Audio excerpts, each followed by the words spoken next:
You know, it's clearly you guys have gone through some change, and I shared some of my story because I wanted you to know that I could sympathize with you. I've had a few changes in my life. How many of you have gotten stressed out over change at some time in your life? Yeah.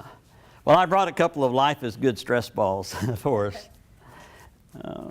You know, sometimes life can come at us unexpectedly. We don't know what's coming, right? And sometimes it'll throw you a curveball.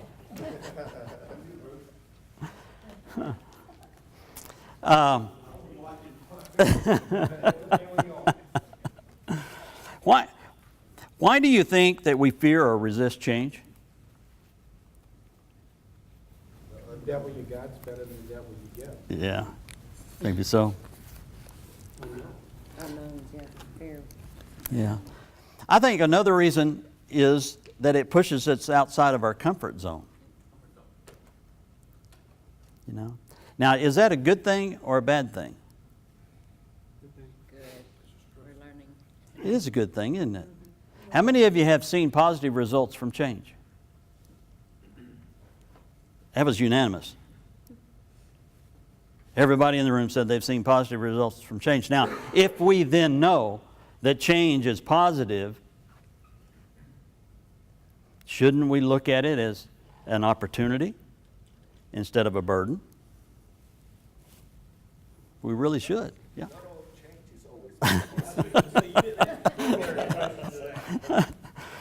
I'll give you that. However, there are a lot of changes that we experience that are more like adversity. And we have not yet seen the good result.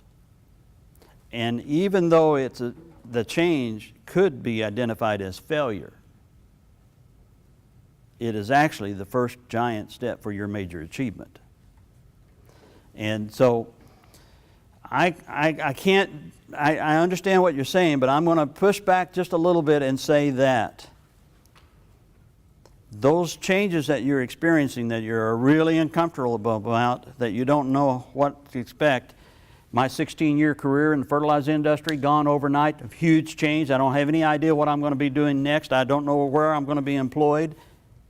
Was the step necessary in my life to become the chief commercial officer of a Fortune 500 company. Okay? So don't just assume, because it doesn't feel very good, that it's a bad thing. It could very well be a good thing. Good. So here we are on page 9. Change is an invisible encourager. I want you to envision an escalator. Change is an invisible encourager, like the hidden steps of an escalator rising us up to new levels. When we step into change and we allow it to push us up to new heights, we discover the uplifting benefit. And then you can look back on your journey and see the progressive work of change and draw encouragement from the process. And having experienced the positive outcome of a change, now you can look at subsequent changes as being for your own good, as Brian said. It's all going to work together for good.